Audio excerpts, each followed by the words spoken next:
Thank you very much. Good afternoon, everybody. My name is Bowinn, Minister of Emergency Management and Climate Readiness, and I'm honored to be here today on the traditional territory of the Musqueam, Squamish, and Tsleil-Waututh peoples. Today, we will be providing information on wildfire preparedness and the wildfire season outlook. I'm pleased to be joined by Bruce Ralston, Minister of Forests, responsible for the BC Wildfire Service, Matt McDonald, Lead Fire Weather Forecaster with the BC Wildfire Service, and Neil McLaughlin, Superintendent of Predictive Services with the BC Wildfire Service. We also have several other folks on the line to help answer questions that you may have. This week, Canadians right across the country have been impacted by wildfire and smoke from wildfires.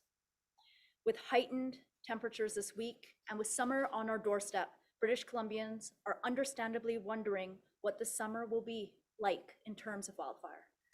This wildfire season in British Columbia is already well underway and has been since mid-April. There are currently 82 wildfires burning across the province, and since April 1st, 2023, 382 wildfires have burned a total of 520,520 hectares. Already, the number of hectares burned this season exceeds the total number of hectares burned in 16 of the last 20 wildfire seasons. 99% of this fire activity so far has been within the Prince George Fire Centre, which includes central and northeastern BC. More than 1,000 personnel have been directly engaged in wildfire response efforts in the North Peace over the last month. Significant fires are also being responded to in the coastal region of the province. I know that this is a concerning time for people who are impacted by the Highway 4 closure due to the Cameron Bluff wildfire. Please know that this closure is temporary. A detour is in place, but it should also only be used for emergencies. We continue to ensure that people have the essentials that they need. Trucks are making it through the detour route. There is no need to stock up on essential supplies. We are asking people to stay calm and purchase only what you need so that everyone in your communities can access the supplies that they require. Let's continue to look out for each other. I would like to thank the dedicated and professional and expert staff members from the BC Wildfire Service for all of their work to date and for their work to come this season. As well, I want to acknowledge the local fire departments that often consist of volunteers for their work in assisting to responding to wildfires. I would also like to thank communities and volunteers in evacuation centers who have supported their neighbors by administering BC's emergency support services. As a reminder, as of noon today, campfires are prohibited in most regions of the province. Open burning fires also remain prohibited across the entire province. Please check prohibitions in your region before lighting a fire of any kind. You can find this information on the BC Wildfire Service website or mobile app. As we move further into the wildfire season, I encourage and urge people to stay informed and to be prepared. While our government is making sure supports and resources are in place for the upcoming wildfire season, it's equally important that people start putting together a plan. Now is the time to understand the hazards that you face in the regions that you live in and to prepare yourselves, your family, your home, and community for any potential fires. We need people to follow all fire bans and avoid activity that may result in a wildfire. Whether you live near an active wildfire or not, I encourage every British Columbian to take 20 minutes out of your day to put together an emergency plan, including packing a grab-and-go emergency kit so that you are prepared to leave immediately if you are required to evacuate. Your grab-and-go bag should include important documents such as identification and insurance papers, and I encourage everyone to review their insurance policy for fire damage. In 2021, during the global pandemic, large-scale wildfire evacuations occurred during a time of public health restrictions, coupled with high vacancy rates in hotels across the province. Now, we have seen a significant resumption of travel and tourism, which means that hotels are not as widely available as they were in 2021. As a result, accommodation may look different in the event of significant evacuations, with greater emphasis on group lodging at community centers, and on billeting. My ministry continues to work closely with First Nations, local authorities, and other partners to identify communities and venues that can support evacuees in the event of a large-scale evacuation. This advanced planning will help keep evacuees safe and as close to their homes as possible. In the event that you are evacuated, you may find it more suitable for you and your immediate family to stay with family and friends in a community that is safe from wildfires.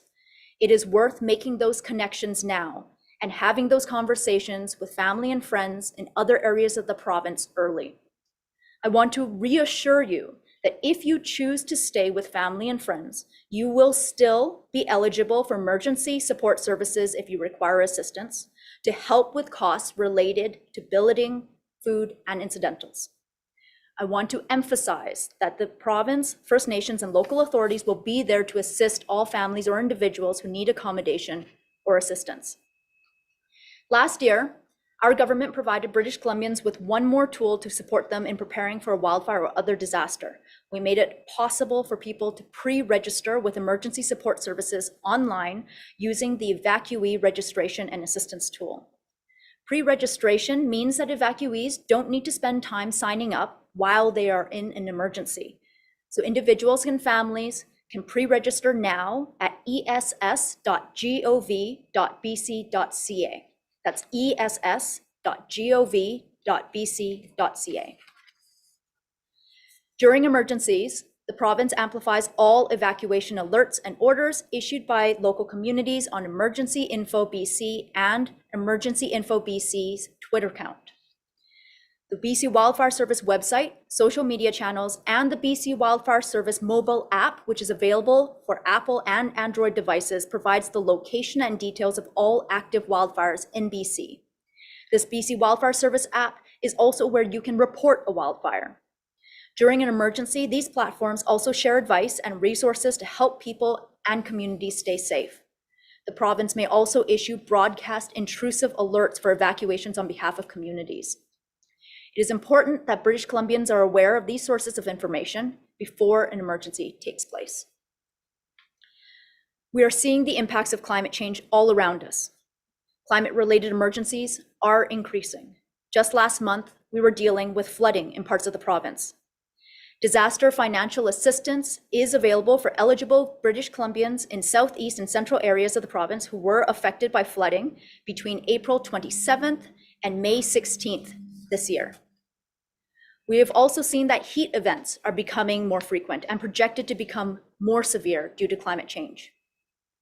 Heat is now a part of our reality, and it is critical that British Columbians understand what they can do to protect themselves and their loved ones if these events happen. Our government has worked to improve public education, communication, and services during heat events. This includes launching the BC Heat Alert and Response System, providing funding for local governments to proactively open cooling centers and provide transportation for vulnerable people, supporting First Nations and local authorities by introducing a new extreme heat funding stream under the Community Emergency Preparedness Fund, and releasing the Prepared BC Extreme Heat Preparedness Guide so individuals and families can take steps to prepare. During periods of hot weather, make sure you stay hydrated, find cool or shady locations, and check in on vulnerable family members and friends. I understand that heading into a potentially hazardous wildfire season can be unsettling for people, but I want to assure British Columbians that we are working hard to ensure communities are prepared and have the supports that they need in the event of a wildfire or other climate-related emergency. We urge individuals and families to take the necessary steps to prepare. By taking steps to be prepared and knowing where to find information, we can all gain a sense of control, sense of safety, and peace of mind. Be calm, be alert, be prepared this wildfire season. Let's enjoy the summer, but let's do it safely. And with that, I will pass it on to Minister Bruce Ralston, Minister of Forests. Thank you very much, Minister Maw. Let me begin by recognizing the First Nations on whose territory we're gathered. I'm grateful to be speaking to you from the territory of the Lil'wat Nation and the Squamish Nation. As Minister Maw has said, there are 82 wildfires burning across British Columbia. We've seen major fires and impacts this spring. And let me begin by acknowledging all the people who've been impacted by fire and by smoke. It's extremely difficult living day to day with smoke or near a fire, knowing that it might lead to an evacuation alert or order. I want to express my sincere thanks to the firefighters, first responders, emergency management teams, highway crews, and communities who are working tirelessly to keep people safe. The BC Wildfire Service is working around the clock to suppress fires, reduce impacts on communities, and share up-to-date information with the public. Several factors have combined to raise concerns about the current fire season. We had a very dry spring across the province. It was the hottest May on record, resulting in rapid snowmelt. The risk of flooding has gone down, but the prospect of drought is very high. As always, our experts, who you will hear from shortly, are able to track climate conditions against the buildup of drying and dead material on the forest floor and forecast areas of specific concern for potential wildfires. These conditions, if they persist, can impact how fast fires grow and how aggressively they burn.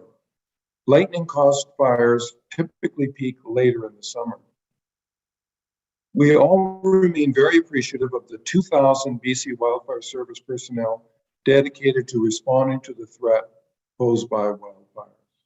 As Minister of Forests, I want to thank you to those workers and their families for supporting them through what's already a difficult fire season in parts of our province.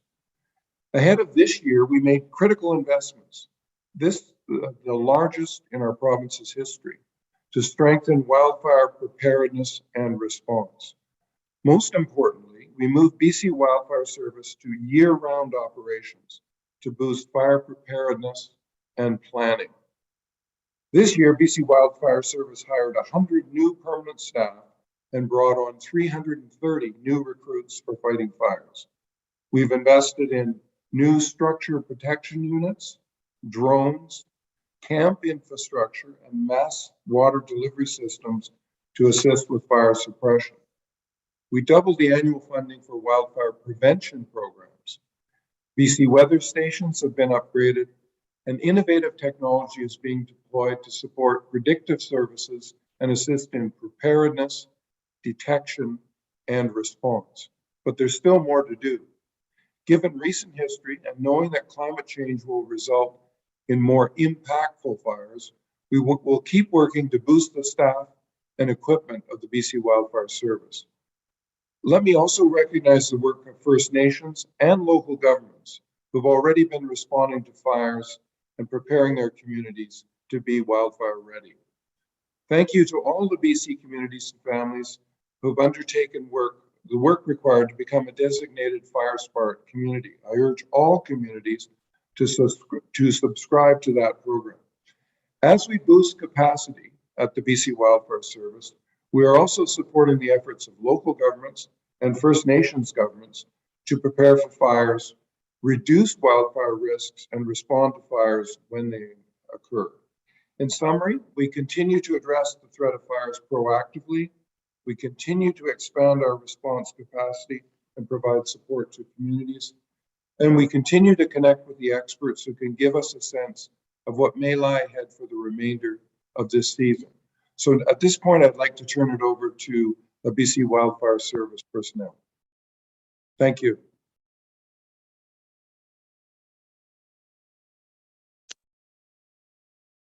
Good afternoon, everyone, and thank you, Minister Ralston. My name is Matt McDonald. I'm the lead fire weather forecaster with the BC Wildfire Service, and I'm very grateful to be here with you today to give you a glimpse of where we've been and where we're heading. I'm also grateful to be presenting today from the traditional lands of the Ktunaxa, the Sayelks, and the Sinixt First Nations people.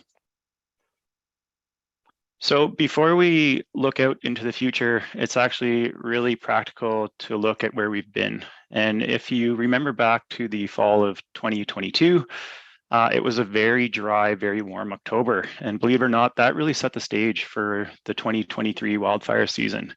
In more recent memory, just having wrapped up the month of May, it was another record-breaking month, both in terms of heat and pronounced drought. And on your screen right now, you can see the temperature anomalies. So how cold or warm was it compared to normal for the entire month of May? And as you can see by the sea of red across Western Canada, it was an extremely warm month. In fact, 16 communities across the province of British Columbia set records for the all-time hottest May, and many of these records stemming back to the late 1800s. So very hot and additionally very dry. The image on the right-hand side speaks to the precipitation we received or the lack thereof, and the hues of brown speak to 80 or 90% less precipitation than normal. So very small drops in a rather empty bucket. Focusing a little bit more on that heat, it was truly exceptional. And it wasn't just a few days or even a couple of weeks, it was really the entire month of May, a month which is typically cool and showery in British Columbia, was actually very hot and very dry.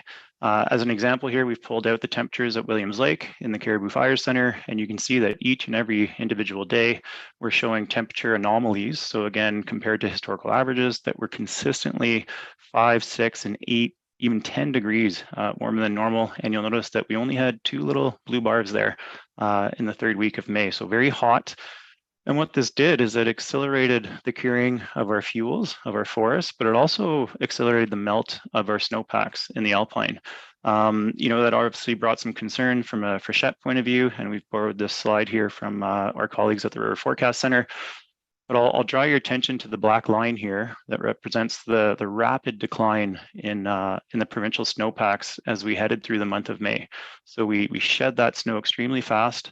Fortunately, there wasn't too much flooding. But again, what this did is it made our fuels available to lightning ignition. So lightning typically strikes in the Alpine at ridgetop, and once those fuels are no longer buried in snow rather, they become receptive to fuel. So we've melted that snow 3 to 4 weeks earlier than normal. And again, as we approach the peak of lightning season, those fuels are ready to be ignited.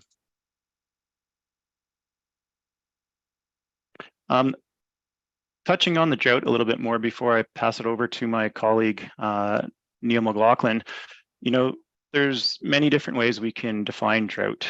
There's drought from an agricultural perspective, there's drought from a hydrological perspective, and then of course there's drought from a forest and fuel perspective. And this spring and early summer, we're all agreeing that this drought is widespread and it's rather persistent. And the image on the left-hand side here shows you the total amount of precipitation compared to normal that we've seen since March 1st. So over the last 90 days, how much rain has fallen across British Columbia. And you'll notice many hues of yellow and orange, indicating drier than normal conditions. The one exception being the Southern Peace, which is actually where we have our large fires that are currently burning. We, of course, have the Tumbler Ridge fire further north in and around Fort St. John, and then extending all the way up to the very northeastern corner in Fort Nelson. It may seem surprising to see some green there, but we have to remember the fashion in which this precipitation came. So we actually had a 2-day wonder of heavy rainfall. We picked up 40 to 50 millimeters of rain. And when we receive rain in that type of fashion, it doesn't infiltrate the ground. It doesn't help our fuels much. It's too much in a short period of time. And really those fires just kept burning only a couple days after all that rainfall. Another example I can point out here is in Prince George, in the center part of the province, where over the past 90 days, we typically would have picked up around 115, 120 millimeters of rain, and this year we only picked up about half of that at 58 millimeters. So it just speaks to the drought in not only 1 or 2 pockets, but really many pockets of the province. And to tell you more about how the fuels have responded to that drought, I'll pass it over to Neil McLaughlin, who is our Superintendent of Predictive Services. Thank you, Matt.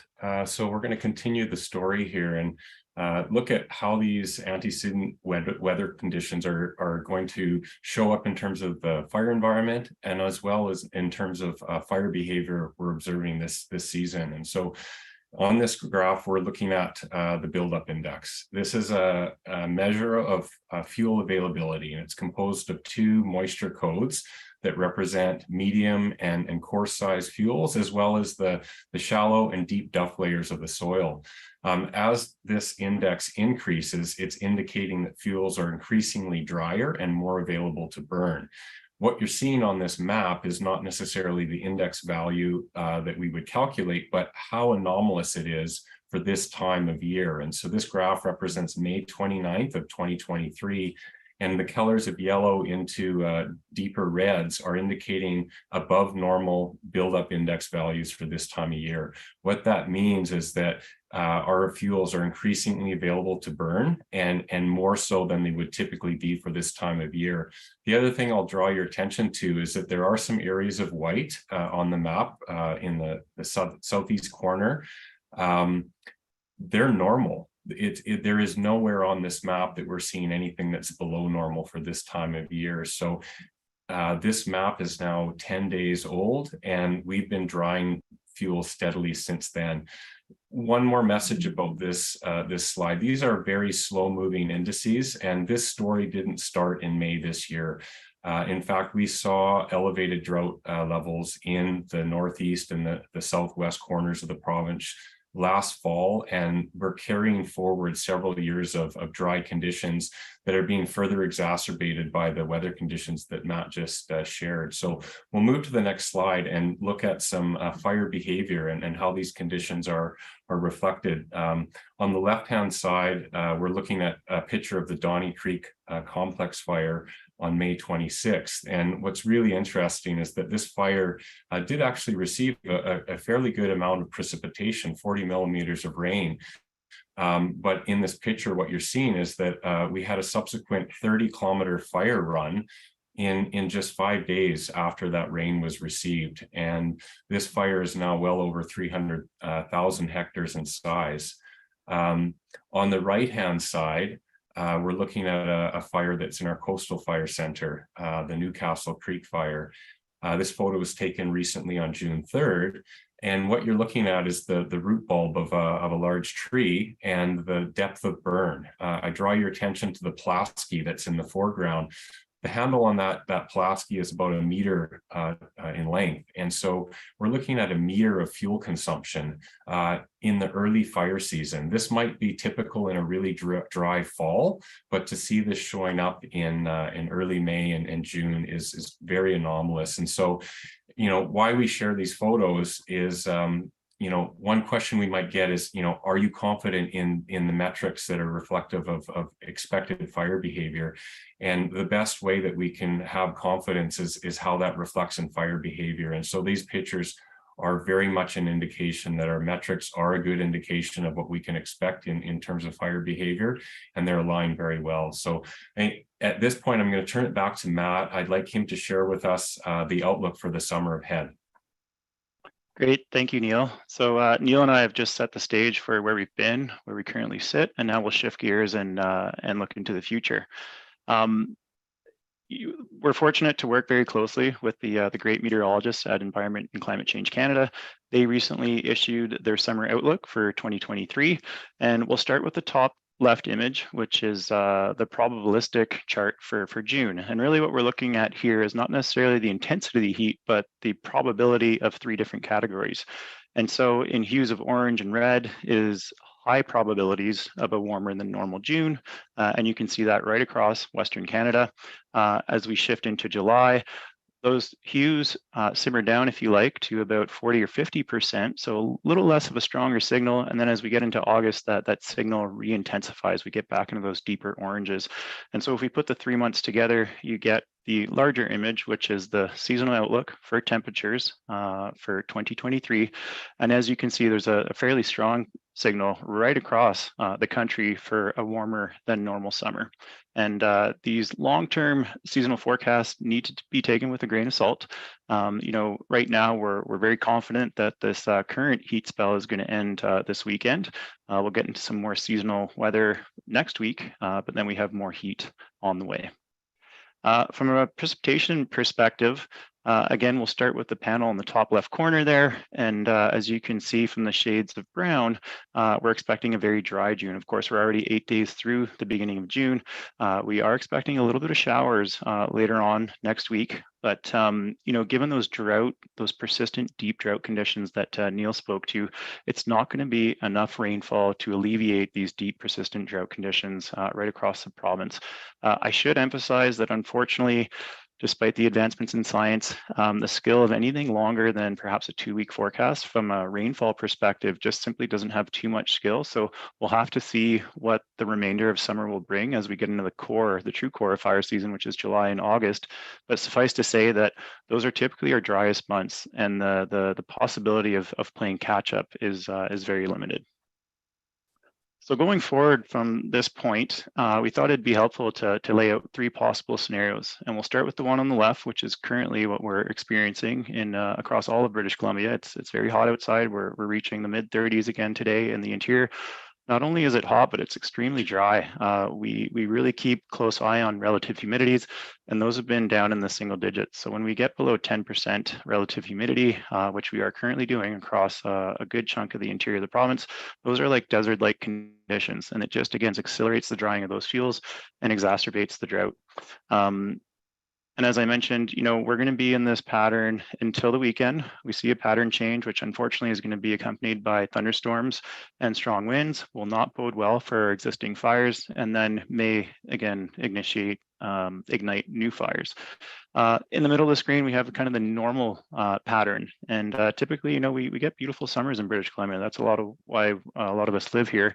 And we usually see the ridge of California that lives off the coast move up off the coast of British Columbia. And so even if a normal pattern should play out, we need to remember that, summers in BC are warm and typically pretty dry. And then the most unlikely scenario right now is the one on the right-hand side, which is the development of a big upper trough, or what we call an upper low. And these systems sometimes can stagnate on place and, deliver those January type conditions that we've had in the past. Unfortunately, there's not really much indication of that developing. Again, we're going to have a little blip in this heat and this dryness next week, which will be welcome by almost everyone. But further on into the latter half of June, it looks like we're back into scenario number 1 there.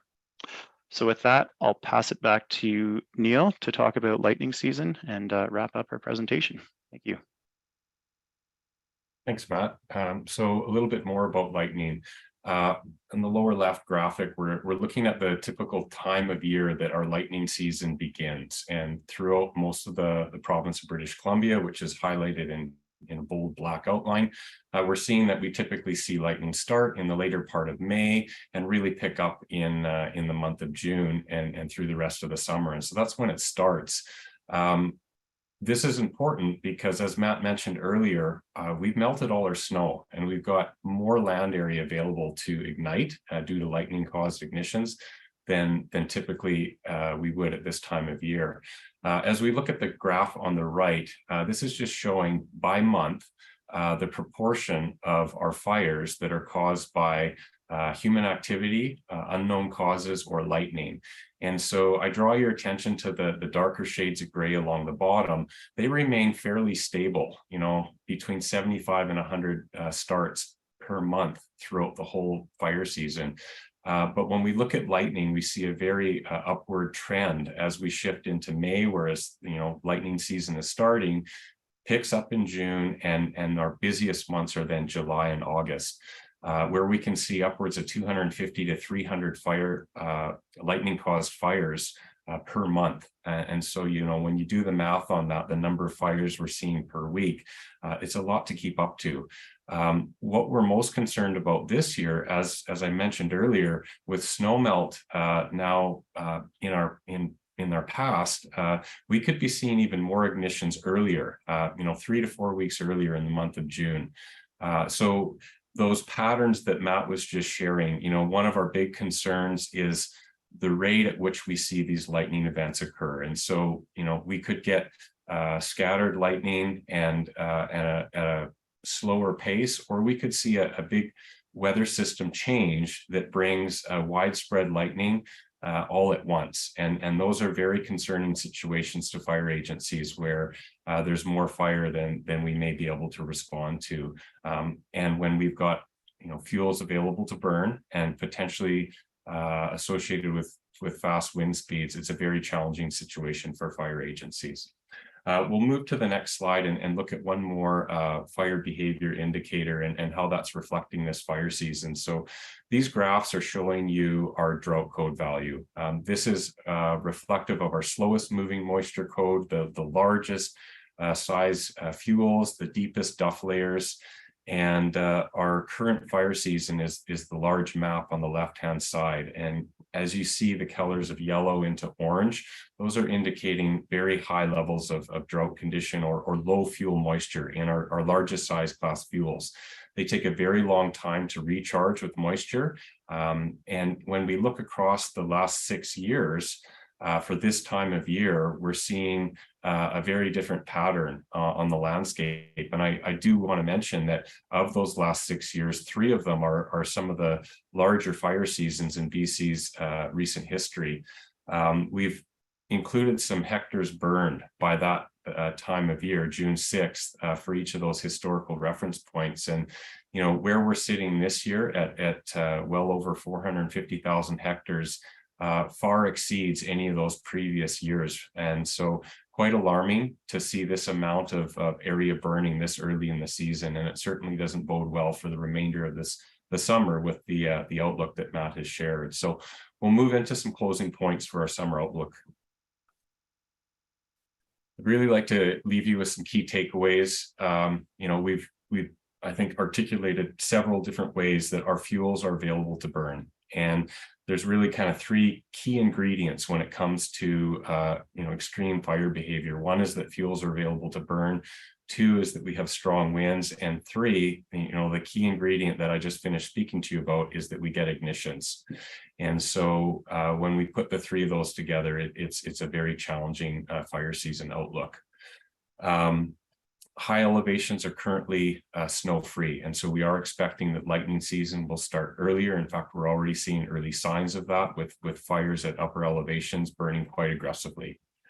The sustained warm conditions that Matt spoke to in terms of the summer outlook are going to further exacerbate fuel availability, but with that comes the risk of thunderstorms and potential wind events as we see these weather patterns shift, which will escalate fire load and challenge our fire suppression capacity.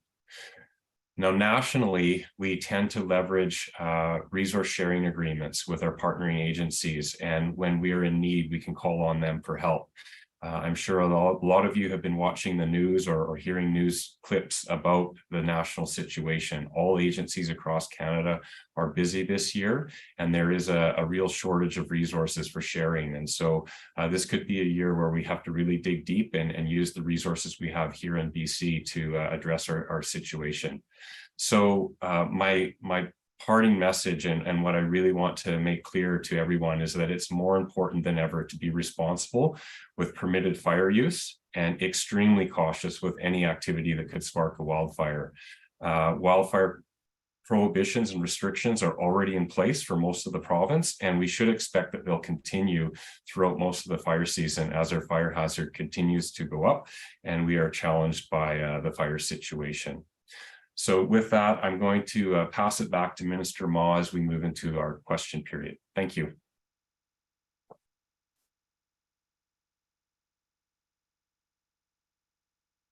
Impacting people all across the country.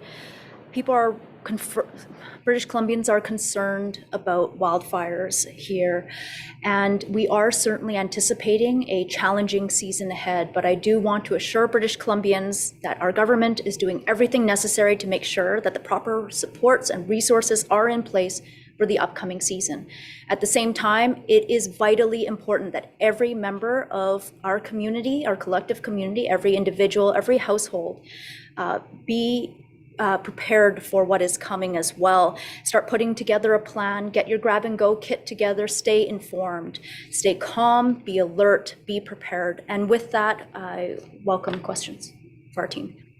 Thank you very much. A reminder to media on the line, please press *1 to enter the queue for the opportunity to ask a question and a follow-up. Thank you very much, everyone, for bearing with us as we faced some audio-visual challenges for this availability. I will also note that we have additional speakers on the line who are available to answer questions should they pertain to their subject matter expertise. We are going to start in the room. We'll hear first from Lauren Collins, Black Press. Lauren, please go ahead. Hi. Based on the comments about the situation countrywide, is BC looking into more international resources to plan ahead? So British Columbia earlier in the wildfire season did deploy some teams over to Alberta. We are calling them back here to British Columbia within the next few days. We are putting in requests for additional resources and getting in line for some of those international resources as well. I'll also pass it on to Minister Ralston and his team over at the BC Wildfire Service to provide further comments. Great, thank you very much.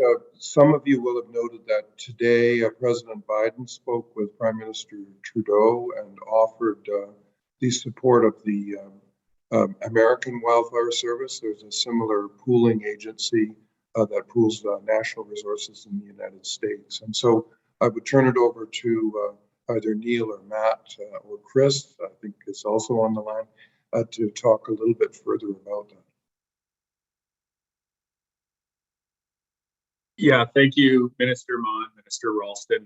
My name is Cliff Chapman. I am the Director of Provincial Operations for BC Wildfire Service. And thank you for your question about international support. So we have a request into CIFC, the Canadian Interagency Forest Fire Center, that manages Canadian resources. That's how we did deploy resources to Alberta earlier in the spring. And we have a request in, multiple requests in actually with CIFC to seek additional support for BC, not so much for the next 72 hours. We still have resources available in BC as we speak today, but it's really about trying to plan for the next 2, 3, 5 weeks. So we have requests in for, right now it's somewhere in the neighborhood of 200 staff to come and support our firefighting efforts, from ground resources to firefighting resources all the way up to incident management teams to support our efforts in BC as we continue to see fire on the landscape in our province. Lauren, do you have a follow-up?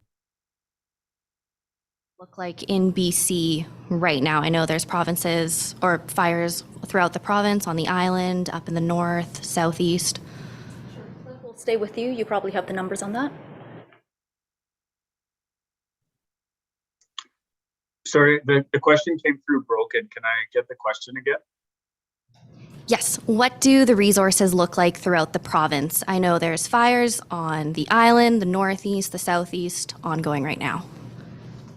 Yeah, so resourcing right now as it pertains to British Columbia, and you heard Minister Ralston talk about our uplift that we've seen over the last 12 months as we continue to evolve as an organization, a 12-month-of-the-year organization for better preparedness. So we have resources engaged really from north to south and east to west. And some of those resources, we would say they're on preparedness. So they are essentially waiting for the call for new fires should we receive any.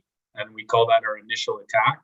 And then we have obviously just over 1,000 people engaged right now on our current fires. So from the northeast predominantly is where many of our resources are, but we also have seen a shift where we've started to send resources to the island. And it continue to ensure that we have resources across the province for those new starts. You know, our best chance of success as we continue through whatever this fire season may bring is to really surge and focus on initial attack. When we first see a fire, when we first get a report of a fire, to really attack that fire as aggressively as we can from the air, from the ground, and with crew resources. And again, I would urge the public, that's why we continue to urge the public to download our mobile app, to know the numbers, *5555 on your cell phone. If you see smoke, even if you think it's been reported, please call it in. If it is a repeat smoke, that's good for us because it allows us the ability to really surge to those initial new starts. And if it's an existing fire, that's okay. We'll know that from our mapping and our GIS. So please let us know if you see smoke in the landscape. Our next question also comes from the room. We'll hear from Seth, Forward Globe and Mail. Seth, please go ahead. Is there any threat to infrastructure currently, and what is the plan to deal with those threats this summer? Well, certainly there are always potential threats to infrastructure depending on the hazard that we are facing. I would say that it's probably too early to guess where those impacts are going to be, but I open up the floor to the team if anyone wants to comment on it now. I mean, certainly Highway 4 is already impacted. Maybe Janelle actually. I'll stop talking now. Janelle, maybe you can speak a little bit about Highway 4 and what the impacts there are right now. Absolutely. Thank you, Minister. So right now we do have Highway 4 on Vancouver Island closed between Port Alberni and Highway 19. And with that closure, what we are seeing is as a result of the fire, we have material and debris upslope of the fire that is actually coming down onto the highway. So while BC Wildfire Services are fighting the fire, we're also monitoring the fire from the air from a geotechnical perspective. So once that fire is out, we can assess any upslope damage. We can make sure that any danger trees or any boulders are mitigated prior to reopening the highway. At this point, we have seen trees and boulders come down onto the highway, but those have not actually impacted the physical integrity of the highway. Thank you, Janelle. And I think in addition to the highway impacts, we have been dealing with potential community impacts really since the middle of April. So there's been evacuation alerts and orders for communities in the Chilcotin, for communities across the Prince George Fire Center.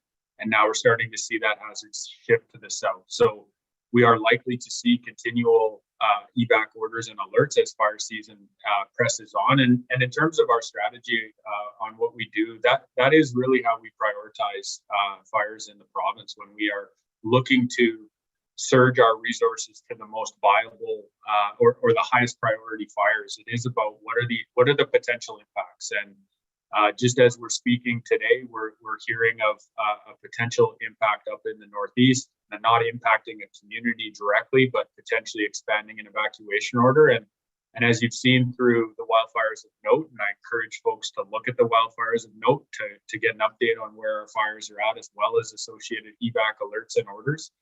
That is where the information is housed on the bcwildfire.ca website.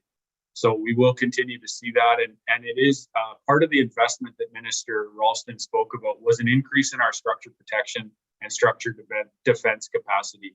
The ability for us to send the right resources working with the local government and First Nation government and volunteer, as well as structural fire departments, to go and deploy sprinklers, to go and set up water lines so that we can do everything in our power to protect homes and protect communities should a fire be approaching them. So that's something that's been a significant investment over the last couple of years, and we have some of our own technology now that we can deploy onto fires such as the ones in the north right now.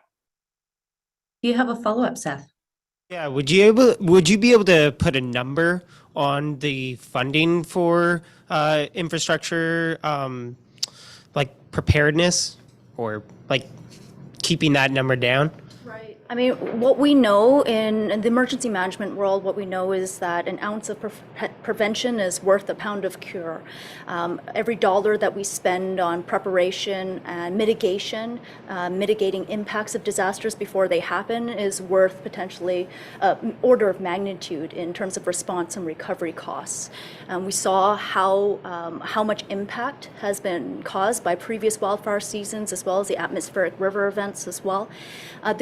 With the creation of the new Ministry of Emergency Management and Climate Readiness is a renewed focus and effort on those prevention and mitigative efforts. So we, for instance, have the Community Emergency Preparedness Fund that was recently topped up with an additional $180 million on top of a previously allotted $189 million. That is funding that is provided to communities and local governments and First Nations to support them in their mitigation efforts.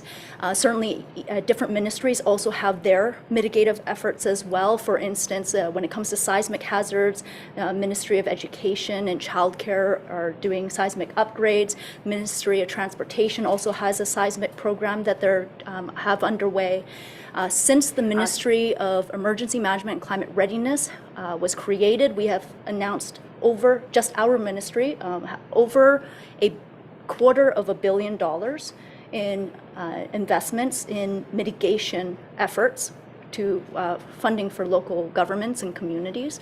But that is not all that we are doing. We also recognize that it's as big of a number as it might sound right now. It's scratching the surface of what needs to be done. There's a lot of work ahead of us right across the government. And for the next question, we are going to the phones. Our first question from the phones comes from Richard Zussman, Global News. Richard, please go ahead.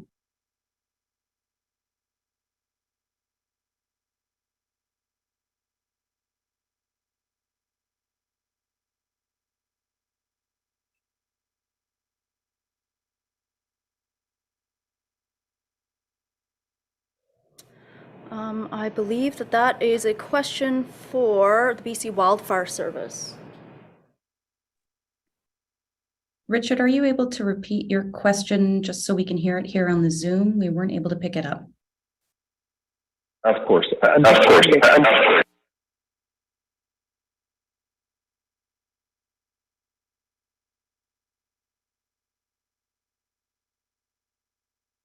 Apologies, we still can't hear your question over Zoom. Would we be able to get The question was about how this wildfire season compares with historic wildfire seasons in the past, and is this likely to, the question was whether this was likely to be the worst wildfire season that we have experienced in the province. Is that right, Richard?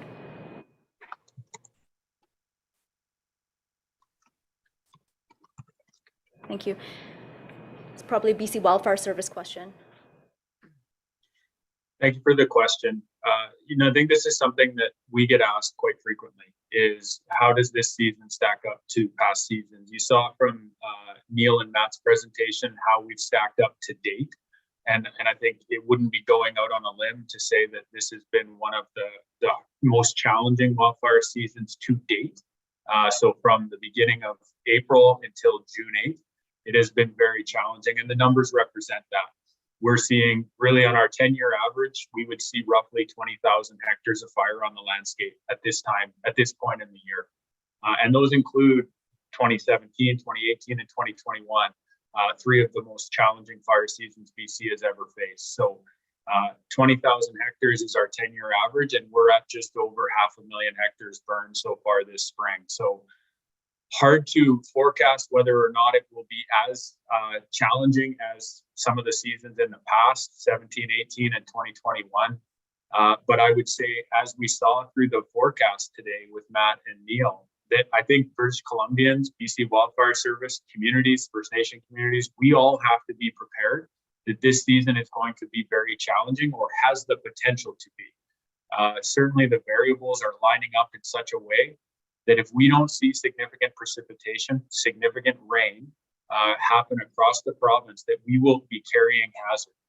The other ingredient, though, is going to be starts, ignition sources. And as we know, and Neil and Matt spoke to, we are just entering into our lightning season.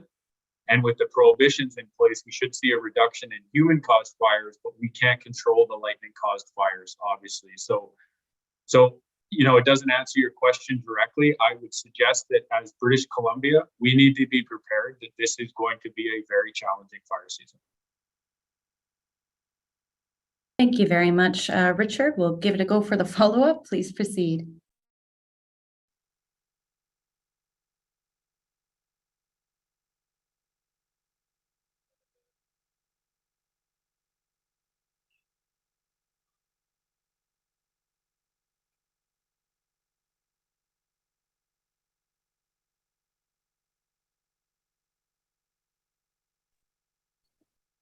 And Minister, are you able to repeat the question, as we're not able to hear it on Zoom?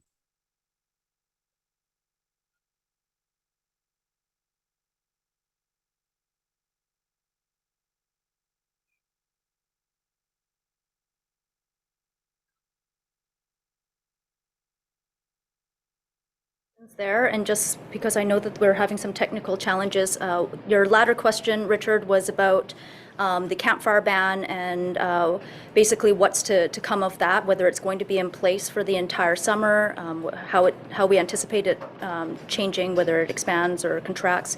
And your first question was probably a question to Janelle State of Ministry of Transportation Infrastructure about a detour route with, and then I didn't quite catch it. I take it as a Highway 4 detour route. Can you maybe repeat that part? The province would have to work with management to open the Horn Lake Road as an additional detour around.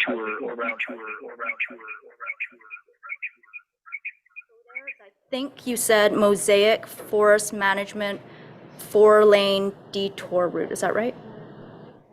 Horn Lake Road. Okay. Is Janelle, maybe that. Yeah. Thanks, Minister. So we have yesterday opened a detour route between Port Alberni and Lake Cowichan. We've been working closely with private industrial roads as well as Forest Service roads. So that detour route is gravel. It is narrow. It has some challenging segments, but certainly for folks that are essential services, they can travel through there. People who have an essential need to travel, commercial goods to make sure that goods and amenities are getting to and from the West Coast. It's working very well. We have had some people approach us about the possibility of working with Mosaic to open the Horn Lake Connector, as it's called locally. That connects Highway 4 back through Horn Lake a little bit to the north and intersects with Highway 19 just north of Qualicum. We've been chatting with Mosaic about that, and for very specific vehicles, we are using this road with the permission of Mosaic. So emergency services at the request of Mosaic are able to get through there. We have some critical BC Wildfire Services personnel getting through there, as well as ministry maintenance contractors getting through there. This is a single-lane road. It only enables traffic to get through if it's piloted. It cannot handle commercial vehicles, and it needs 4x4 vehicles to get through there. So it's certainly not an all-encompassing detour route, but one that is being used very specifically for high-need vehicles along the way. But as I said, the detour route that we have operating on industrial roads and Forest Service roads between Port Alberni and Lake Cowichan is working very effectively at this point. And I'll address your campfire question. And I think it's worth recognizing that this is, and don't quote me on this, but I believe this is the earliest we've seen essentially a provincial-wide campfire prohibition come in this early. As we've heard, and we all know, it's June 8th. Kids are still in school. The camping season is just beginning, and we recognize that people enjoy having campfires. Saying that, we're obviously putting this prohibition on for a reason. The conditions are such that we believe we really cannot afford to have human-caused fires. We heard the update on resource draw across Canada. If we reflect back on the national picture for the 3-month seasonal outlook, the entire country is in hues of red. So the forecast right now is that all of Canada will see hotter and drier conditions for the summer months. So what that means is there'll be less opportunity for us to lean into our partner agencies, Alberta, Saskatchewan, Ontario, etc., to have support to fight fires that are in BC. So I am not saying that campfire bans will be on for the duration of the summer. But I also am not saying that they won't be. I think it's something that we take very seriously in BC Wildfire Service, trying to balance the needs of the public with the operational demand and fuel conditions that are happening on the landscape. So if we see significant rainfall, we may start to pull campfire prohibitions off. If we continue to see hot and dry conditions and fires on the landscape, we will likely keep the prohibition on. And that's something that we can obviously take it off and then put it back on again. And that's something that we're always conscious of. So in terms of this, the length and time that the prohibitions will be in place, it's too soon to answer that question. But I think we need to be prepared that if we don't see rain, that prohibitions will remain in place for the foreseeable future. Thanks very much, Cliff. We're going to go to the next question from the phones. I'm going to be listening on another line, and if it needs repeating, I will do that. We'll go to Mira Baines, CBC. Mira, please go ahead.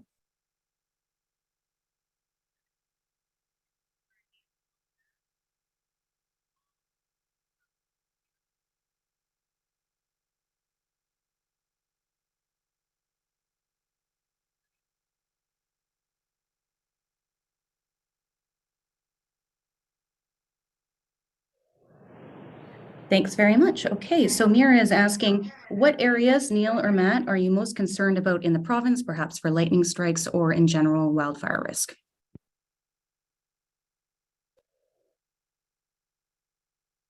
Yeah, great question. As we speak, there are actually thunderstorms that are entering the southeast corner of the province, and our fire weather forecaster for the Southeast Fire Center just recently issued a thunderstorm warning. Again, because our fuels are so receptive right now to ignition. And this first round of thunderstorms entering the southeast corner, so we're talking in and around the Fernie, Elkford area, is expected to spread westward through the evening, through Cranbrook, out towards Castlegar, and then even potentially as far west as Osoyoos and the southern Okanagan. So this is a first round of thunderstorms. That pattern persists in through tomorrow. Fortunately, tomorrow's thunderstorms will likely be accompanied by some rain, very spatially diverse, so it's going to be spotty. Could pick up anywhere from 2 millimeters to 20 millimeters, but there are going to be areas that actually don't get any rainfall at all. And then, as we even get into Saturday, that signal for instability and additional thunderstorms persists and actually extends right through to northern BC. So all up and down the Rockies into that very dry northeast corner. We're anticipating isolated lightning strikes on Saturday as well. So we're going to have to see until we get through Saturday just how much lightning we pick up. Right now, the highest concentration is definitely the southeast corner, expanding westward and northwards tomorrow on Friday, and then right up to the northern border with the Yukon come Saturday. Into next week, we're looking at a quieter, what we call a westerly flow pattern, so a lot more seasonal. We're going to return to seasonal temperatures. We may pick up some much needed showers.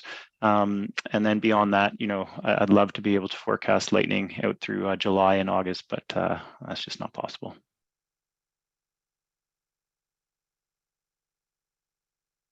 And we'll go to Neil McLaughlin next.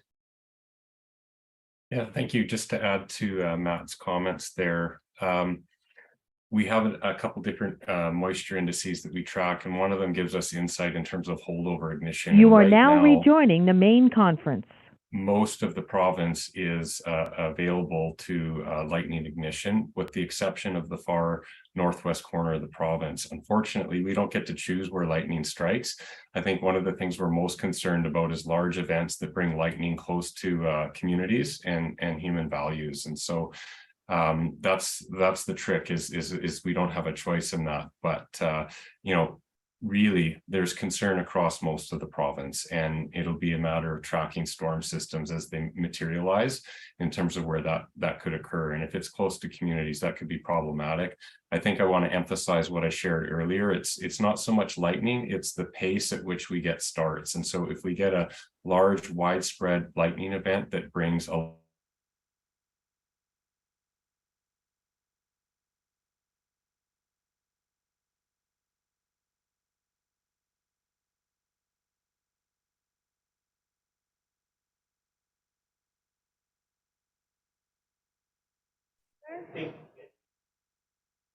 Okay, we're going to go to lot of the lightning next. that couldn't quickly overcome our capacity to respond quickly.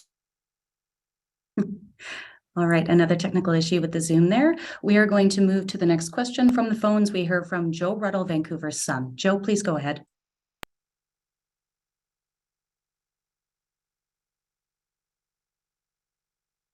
Joe has left the meeting. Thank you very much. We are going to go to Michelle Bernoro from CTV. Michelle, please go ahead. Hi there. Thanks for taking my question. We've heard a bit about the lightning-caused fires. I'm wondering if you can tell me how many fires are suspected to be human-caused this year, and given the challenging conditions, how much of a concern that is this summer as well? Cliff, I'm guessing that's a you question as well. Thank you, Minister Ma. So yeah, we do have the breakdown. Obviously in the spring, as we entered into April, May, June, where we are now, the majority of our fires are human caused, whether that's, backyard burning, landscape level burning with industry, and at times campfires and other fire use activities. So the breakdown to date is we've had roughly 240 of our fires have been human caused. 132 of our fires have been lightning caused, which is higher than normal for this time of year. And we're picking, most of the fires we're picking up now are lightning caused fires. And then there's a handful of fires that are still under investigation with our fire origin and cause team. In terms of the concern through the next 2-3 months, that is really why we have the ability to put fire prohibitions in place. We put the fire or category 2 and 3 prohibitions in, I believe it was 2 weeks ago, and that's to limit that backyard burning, that industrial burning. And now we're taking the I would say for this time of year, unconventional step of putting campfire prohibitions in place as well. I will say the one thing about British Columbians is that we're working through this together over the last 5-6 years. As fire has become a sort of a main problem, a main challenge for this province to face. There's far more care being taken out on the landscape when we are introducing fire. So I do not suspect it to be a challenge over the next 3 months, in particular as we have prohibitions in place, but also giving the public some credit for using fire with care and being careful with how they utilize fire. And so we've seen that over the last couple of years is a decrease in human caused fires because there is more care in British Columbia as we all face these challenging fire seasons together. Michelle, do you have a follow-up? Yes, I do. I'm not sure if you would have this information handy, but do you have any idea roughly how many hectares have burned this year in fires that were human caused? I don't have that number directly right in front of me, but I'm happy to get that number back to you through our event coordinator. Thank you very much. And our last question today comes from Brianna Charlebois, Canadian Press. Brianna, please go ahead. Great, thanks so much. I'm just curious if we have any idea when you anticipate Highway 4 to reopen. Do you have an estimate on that? Thank you, Minister. So as I say, we have been working closely with BC Wildfire Services to understand the status of the fire. So at this point, for the safety of those folks who are fighting the fire, as well as the safety of ministry staff, it remains closed. When the fire is at a stage where we're able to get our staff in there and our contractors in there, we're on standby to do that, to get to the upslope, to be able to assess the hazards above, the trees, the boulders, to make sure there's no risk of that coming down onto Highway 4, which is an extreme risk to the traveling public. So working very closely to make sure there is no delay in that time frame, but at this point, no time frame in terms of its reopening. Do you have a follow-up, Brianna? Yeah, thanks so much. I'm just sort of wondering if the fire is also a threat to Cathedral Grove, and if so, what's being done to protect it? I will pass that question over to BC Wildfire Services. At this time, the fire is not a direct threat to Cathedral Grove. Obviously, it's early. We're continuing to surge response resources to that fire, including aircraft, air tanker resources to really try to box it in where we have operable ground. So at this point in time, no. But that doesn't mean that things can't change depending on the weather over the course of the next number of days. And that's why we continue to try to surge as many resources as we can where it's safe to do so. It's steep and rocky terrain on that fire that doesn't stop us, but we have to find actionable ground for heavy equipment, for our air tanker operations and our helicopter operations. But I assure you that our staff are there and they're doing everything they can to contain that fire in a manageable box while we're also trying to deal with the challenges of the highway. Thank you very much, everyone. That concludes today's availability. Have